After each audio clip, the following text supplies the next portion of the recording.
വയനാട് ഉരുൾപൊട്ടൽ ദുരന്തത്തിലെ രക്ഷാദൗത്യത്തിന് എന്ന പേരിൽ 1202 കോടിയുടെ കള്ളക്കണക്കുകൾ ഉൾപ്പെടുത്തിയ എസ്റ്റിമേറ്റ് സർക്കാരിന് അയച്ച സംസ്ഥാന സർക്കാരിന്റെ കൃത്രിമം പൊളിയുമെന്ന് ഏതാണ്ട് ഉറപ്പായി.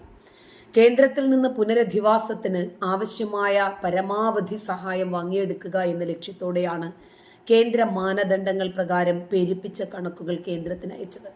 എന്നാൽ അതിശയോക്തി നിറഞ്ഞ കണക്കുകൾ വിവാദത്തിലായതോടെ ഈ ഒറ്റ കാര്യം ചൂണ്ടിക്കാട്ടി കേന്ദ്രത്തിന് കേരളത്തിനുള്ള ധനസഹായം തടയാനോ വെട്ടിക്കുറയ്ക്കാനോ വഴിയൊരുങ്ങുകയാണ് ഉണ്ടായത്.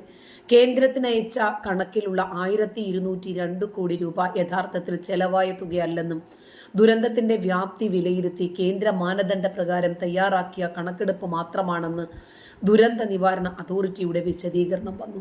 ഈ ഔദ്യോഗിക വിശദീകരണം പുറത്തു വന്നതോടെ സ്വന്തം കണക്ക് വ്യാജമാണ് എന്ന് കേരളം സമ്മതിക്കുന്നതിന് തുല്യമായി.